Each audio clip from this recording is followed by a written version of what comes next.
Baby, today I'm going to take you to the home of the famous Snappy Lunch pork chop sandwich. Oh, my goodness, that sounds good because lunchtime is fast approaching. That's right. I'm going to take you down to Mayberry. Where are we going today? Well, we're going to Mayberry, but more importantly, Mount Airy, North Carolina. Put your seatbelts on. Because here we go. This is RV Destinations Podcast. Hello and welcome to the RV Destinations Podcast. I am Randy Beheimer, president of RV Destinations Magazine, here with a lovely and beautiful and talented wife. You were so excited you didn't even get out magazine. Did you said Did RV Destination Magazine. Yeah. Well, technically, our business name is RV Destination now. We just changed that, actually. So we got a lot of things, as we've been talking about, they're going to be rolling out soon, we hope. Soon, if good we can get the Lordy, technical problems right? If we can figured get out. this tech guy just to technically do his technical stuff. But anyway, so technically it's RV Destinations, but RV Destinations Magazine. And I've got the editor-in-chief, my beautiful wife, Caly Hanrahan. If you can tell, we're not inside the RV right now. No, we're not. We're outside because we're sitting in the beautiful Key West, Florida. Yeah, we're in Boyd's Campground. Yeah, it's December 10th. And it's 10 o'clock in the morning, and we got beautiful sunshine. It is 74 degrees. Yep.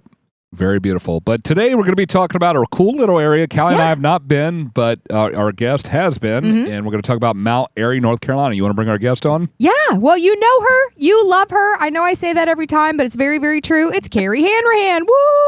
Hello, guys. How are you? Good. How are you doing, Carrie? I am great. Sunshine and all is good. Good, good, good. Yeah, you're there in North Carolina, right? South Carolina. South. Why do I always confuse that? You'd think I know. I mean, I just recently... They both have Carolina in the name. See, it's confusing. There's a North and there's a South. They should just be the Carolinas. Yes, and sometimes it is. Sometimes it is, yes, yes. Now, the big question everybody's asking as they're driving in their car, if they're watching on YouTube, to you, Carrie, is did you try the famous Snappy Lunch pork chop sandwich when you were in Mount Airy? You know, when you plan your trips, you do so well with everything, except for the fact that the week that I went, guess who was closed? Oh, no. So no, I didn't get to try it, but I've heard wonderful things about it. And because they were closed, I just went down the street to Barney's Cafe. So it was just as good. Not the pork chop. I didn't have a pork chop. But yeah, no, I couldn't have picked any other week except that one. That's all. So Snappy Lunch is the name of the restaurant. It's open since 1923. And I want to clarify this because I said it in the opening. It's famous for the giant fried pork chop sandwich, which was even mentioned on the Andy Griffith Show. And we'll dive into the Andy Griffith here in a minute. Andy Griffith. Here in a minute. Yeah, that's a tongue twister. But anyway, so that was we talked about that in the opening, and then also Mayberry, which is going to be kind of the core of the story. So I don't want to ruin that. So without further ado, I will let my wife take over this rodeo here. Okay, so Mount Airy is kind of technically Mayberry, and Mayberry is kind of technically Mount Airy. They're kind of one and the same, but not, right? Yeah, more or less. It's funny because Mount Airy is a sweet little town, mountain, at the base of the mountains, and actually, it's thoroughly loved visiting there. I've been there before, so it was a fun return trip. But yeah, I mean, its identity now is pretty much Mayberry because Andy Griffith is from Mount Airy.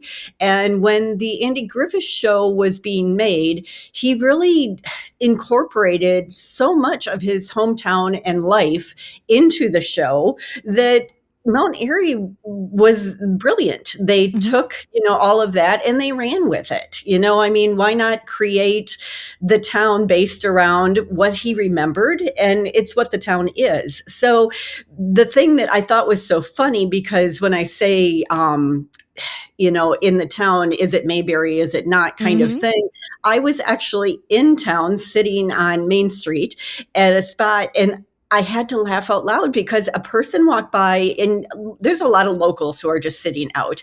And so a person walked by and he said to one of the gentlemen on the bench, he said, "So where is Mayberry?" And the guy I could tell that he's had that question before because he just kind of looked at him and he said, "It's everywhere." Yeah. And so it just struck me as, a very kind of hometown thing to say in a weird way, that it was like, you are in Mayberry, you're in Mount Airy. This is kind of all one. And so it was just kind of funny to me, the fact of how he just addressed it. It's like, you're in it. This is it. It's around every corner. You just have to look.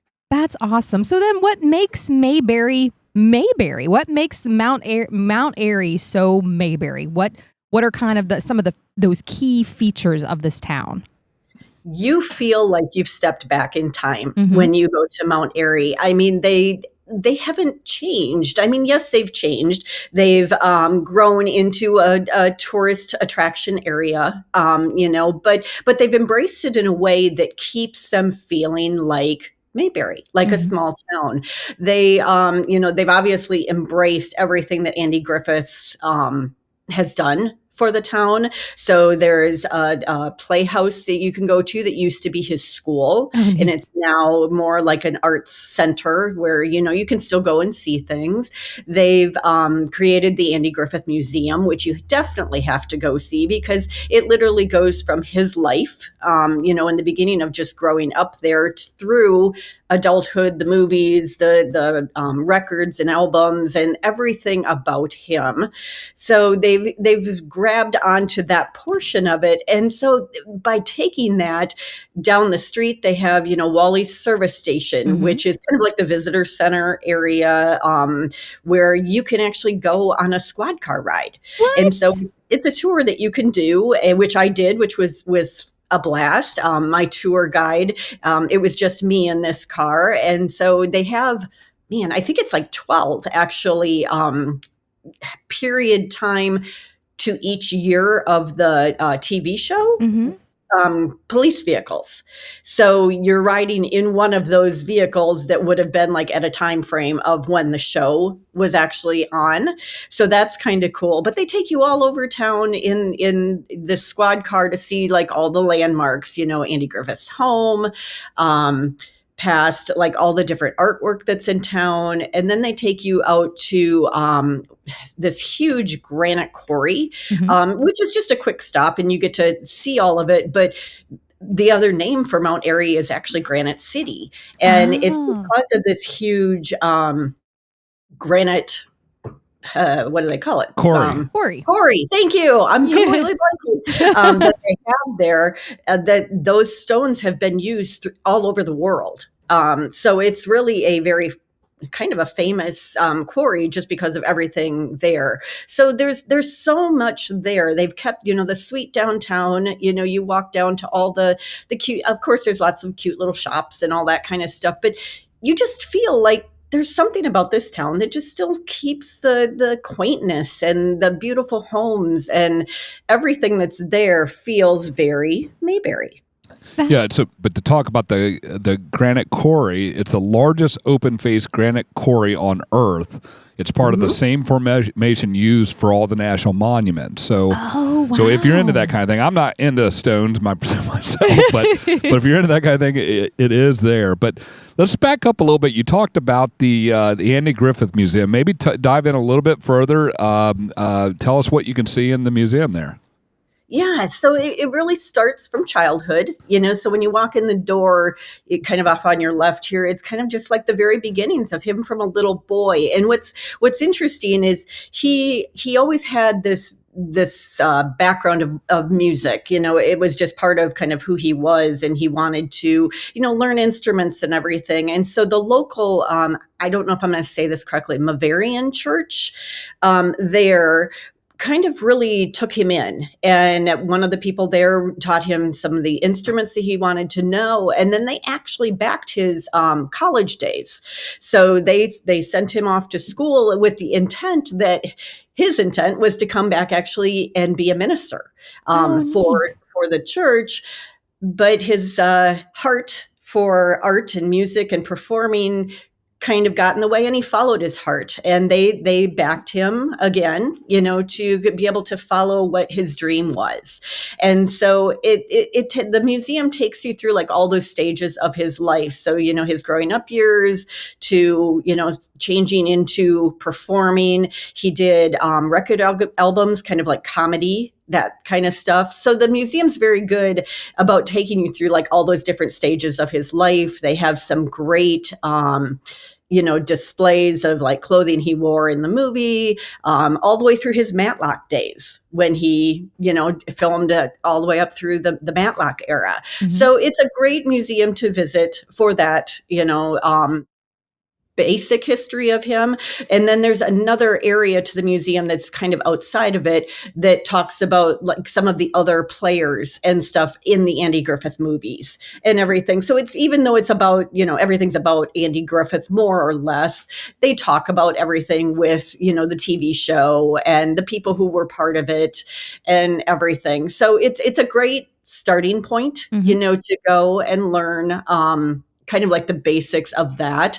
And then, like I said, I would definitely then go do a Wally service station and take one of the tours that way. There are a number of other tours you can do. I think there's like a trolley tour and other things like that. But, come on, you haven't been arrested and you get to ride in a police car. So what the heck? Right. Now, is that Wally's service station? Is that the same service station you always? And I can't remember. I haven't seen a show in so many years. But is that the same service station we see in the movie where the guy is working in the show? Yeah, the show. I'm sorry, not the movie. Yeah. Who was a character there? What was his name that used to work in the garage? See, was it? Oh, I'm getting Dukes of Hazzard mixed up, and I know you are. I keep getting the names in my mind wrong. But anyway, that's all right. So it is a filming location at the Wally Service Center. Well, probably not to the actual show. Pretty much everything in Mount Airy is recreated. It would have been filmed out in, I believe, Hollywood. Oh, okay. So it was not filmed here. No, but that's what's cool about it is the town has taken all of that and has kind of recreated Mayberry there. Gotcha. So you have the service station that would have been in the show, and that's where you do the tour from. And then when you go back, they actually have the jailhouse recreated there. So you could go in, you can get in the cell, hang the key up yourself like they used to do in the show, lock yourself in the cell, Right. that kind of stuff. Yeah. So that's the part that's cool is even though no filming that I know of was done there, they've recreated the town, a lot of it, to feel just like Mayberry.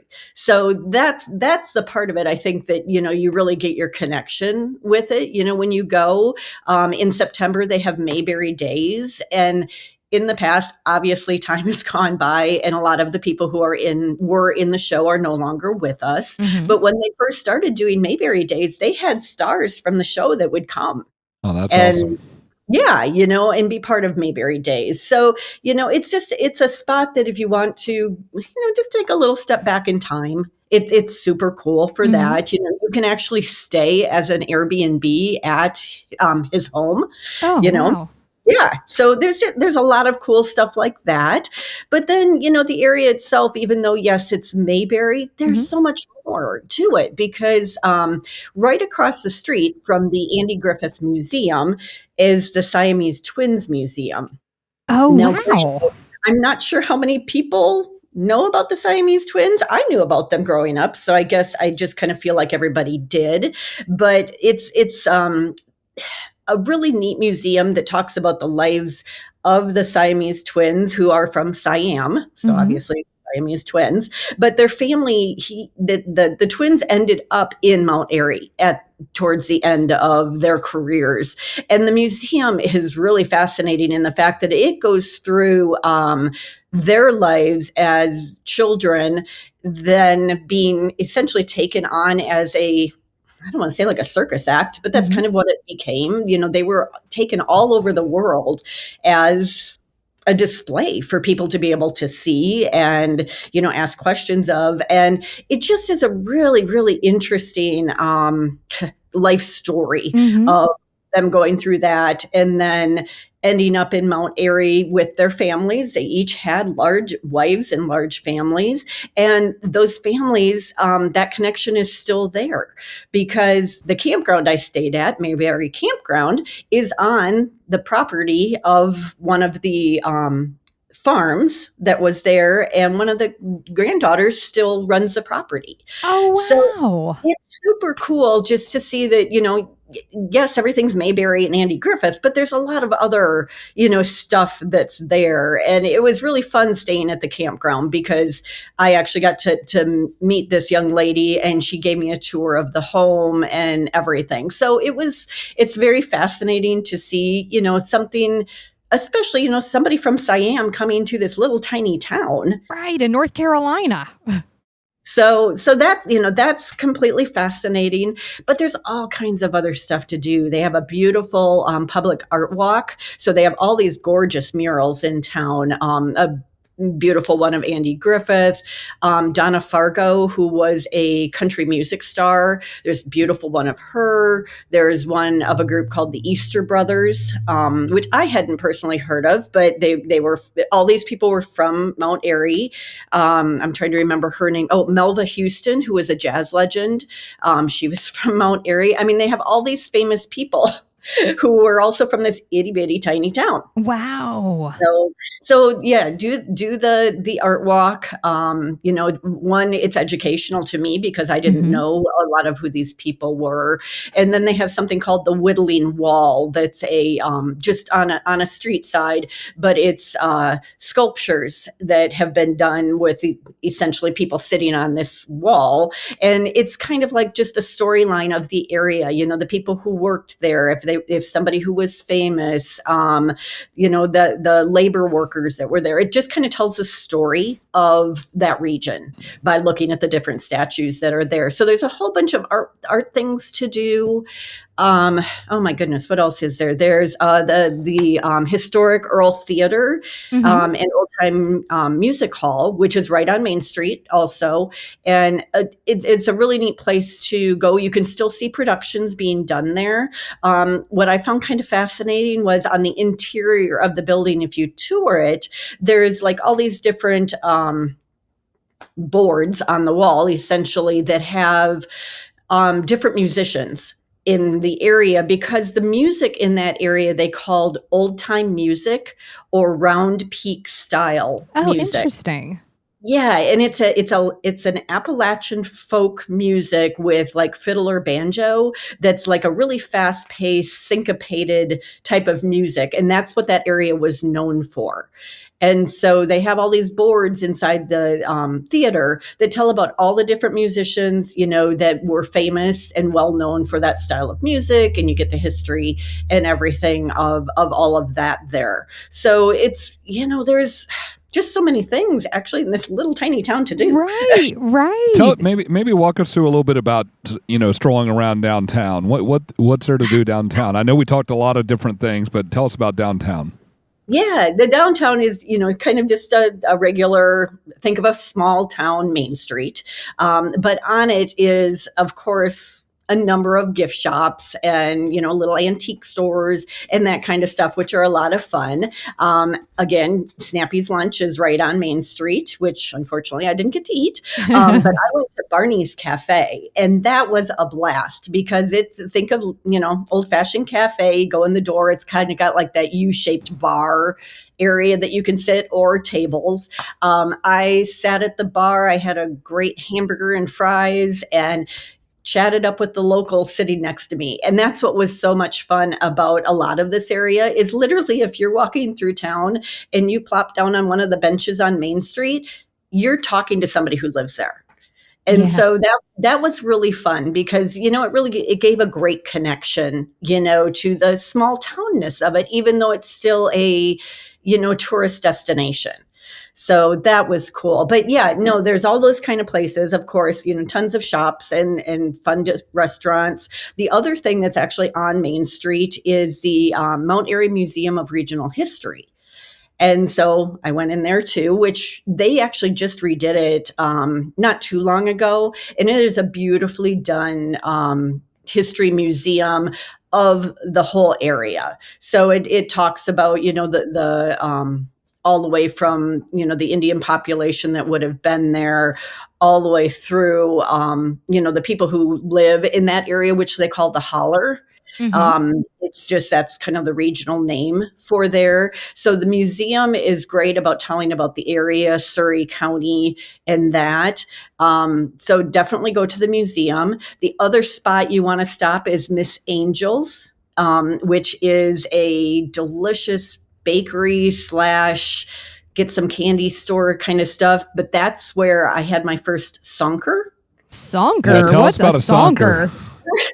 So they're actually in Yadkin County or Surrey County. There is a sonker trail, but a sonker is like a cross kind of between a cobbler and a pie. And so it's a fruit-based dessert with a crust. And then they put like kind of like a sugary sweet cream over it to eat. And every one of them is just a little different, but it was fascinating. I had never had one before. So it was fun. I was told, and everybody said angels were the best. Miss Angels were the best. So that's where I stopped and got mine. And I think they had a choice of like 5 different flavors, something like that. But they can be made really with like any kind of fruit that you want. So that was my first one. I actually did have another one when I went down to Pilot Mountain down the road. So, you know, they were good and kind of addicting. So, you know, you might have more than one. For sure. Interesting. And I literally just found a sign that I guess is posted there somewhere in Surrey County. And it says sonker, unique dessert thought to originate in Surrey County in mid-1800s, similar to cobbler, made with dough and fruit or sweet potato. And this is at the William C. What does it say? Pomeroy Foundation, 2022. So, yeah, that's fascinating. And the pictures look so good. Oh, my gosh, these look so good. Wow, it just sounds like a really, really fun place to go to and really enjoy it. Now, what campground did you stay at while you were there? Yeah, so I stayed at that Mayberry campground. Okay. That literally is just right on the outskirts of town. But I chose it because it was the Siamese twins property. But it is a beautiful campground. Has 2 fishing ponds, a couple of playgrounds. And where I sat, I actually stayed on Andy Griffith Boulevard. So I was sitting up a little bit higher, so I had a mountain view. So it's a beautiful campground that's just right outside of town. I would highly recommend it. There was actually a rally, I think a Tiffin rally going on when I was there. So I think there were like 25 full-size Tiffin campers in Class A while I was there. So it's a very popular spot. I know in the summertime especially. So reserve early. I was actually there in the winter, so that was entertaining in the fact that, you know, in my van trying to keep kind of warm, but it worked. I did good. It actually got really good reviews, 4.6 out of over 1,000 reviews, which is quite a bit for Google. Yeah. There's another one called Beach Nut Family Campground, got 4.5 views, 4.5 stars. In Jamaica Campground? I don't know. Jomaki, maybe it's Yomaki Campground, 4.8 stars. So all these campgrounds got really good reviews. Yeah, and a Veterans Memorial Park in town does offer a campground, and it got 4.6 stars. The whole park did out of 590 reviews. Yeah, Fancy Gap, Blue Ridge Parkway KOA got 4.8 stars. Fancy Gap Cabins and Campground, 4.8. Pilot Mountain State Park, 4.8. Holly That's Ridge. the next one I was going to suggest, yes. Yeah, Holly Ridge. I mean, all these really have great reviews. I haven't seen a city like this at all, or a town like this. Greatstone RV Park, 4.8. Black Dog Acres RV Park, 5.0. Wow. Home Place Recreational Park Campground got 4.5 stars. So yeah, quite a few, and it looks like the one that you stayed at is the kind of one of the closer ones to town. Well, I think that everybody comes to town for. You're coming from Mayberry, you want to stay at the Mayberry campground. You know, that was genius marketing on their part. Oh, absolutely. Yeah. And then, like I said, the other one I actually would suggest, because it also has that Mayberry connection, is Pilot Mountain State Park. So about 20 minutes tops down the road from Mount Airy is Pilot Mountain, which in the show, Andy Griffith Show, was Mount Pilot. And that's where they would go like for day trips, to have a picnic by the pond kind of thing and stuff. Mhm. So it was, I went and spent a day actually in the state park, and definitely do that. I think when I go next time, I will this time stay at the state park. The campground looked really, really nice. And then it itself, Pilot Mountain is a monolith. So it's a stone structure that kind of just rises out of the ground. Oh, yeah, And yeah. it's a really beautiful, cool spot to do hiking. The views are beautiful, and the park itself is large. It's kind of sectioned. There's a Yadkin section, which there's a river down there where you can go fishing and do all kinds of, that kind of stuff. There's horseback riding. The state park was absolutely gorgeous. And then on my way back to Mount Airy, I stopped in the little town of Pilot Mountain, which is very small, but very cute. That's where I had my second sonker. Nice. So it's just kind of a cute, neat connection, because it also was part of, the show. Mhm. So you kind of have, yes, you have Mount Airy to go to, but yeah, don't skip out on Pilot Mountain. It's a cute little town that, has its own unique connection to it, but the state park there is absolutely gorgeous. So definitely worth a trip. Nice, nice. And then I just happened to see on Google, just outside of Pilot Mountain is Jolo Winery and Vineyards with End Post Restaurant. So, hey, you can I go might have and... went there too. Oh, Yeah. see? Yes, a smart woman. Yeah, actually, the whole area, I mean, yes, go to Mount Airy because it's Mayberry and it's Yeah. super cool, and it has all of that stuff. Go to this whole area, Surrey County, because you just don't want to miss it. You have Mayberry, you have the state park that's there. They are part of the Yadkin Valley wine area. So in Surrey County, there are 20 wineries. And so, which I may have been to a few of them. It's Now another the truth thing. comes out. Yeah, you can tack that on, to your trip to this area if you're a wine person, which Mhm. I am. There's plenty of places to visit there. It actually may be a future article that we're doing about that area, so we'll see. I'm not going to say too much, but the whole area in general is gorgeous. We're at the foot of the Blue Ridge Mountains, and it's just, it has that beautiful, what I call the Appalachian feel. It's, Yeah. you feel like you're with a lot of country folk, but at the same time, there's everything that you need, everything that you would want for a vacation. And I don't know, it just felt like home. That's awesome. Well, thank you so much for coming in and joining us and sharing your experience with Mount Airy, North Carolina. It sounds like a fun and cool place. Lots of campgrounds, lots of things to do. And you got the beautiful Blue Ridge Mountains, as you said, baby. You want to take us out? I will. Thank you so much, Carrie, for joining us today and telling us about all these fun things to do in Mount Airy / Mayberry and the whole surrounding area. And we really appreciate you. Thank you. Yeah, anytime. Awesome. Well, we're taking you up on that. We'll see you soon. And we want to thank all of you out there for joining us in here today, whether you're joining us on the audio podcast, and you can find us wherever you listen to your podcasts, or if you're watching us out on YouTube, be sure to subscribe to our YouTube channel and to like all of our stuff and click the follow button so that you are always getting notified on our up-to-date content when we release it. Don't forget about our website. We've got a ton of great free FREE content out there, including the top 10 or the top things to do in different areas. So get out there and check out that information. A lot of great RV-friendly recipes. And we're running a lot of promotions right now on our subscriptions. So rvdestinationsmagazine.com. Check us out there. And be safe. Safe travels, y'all.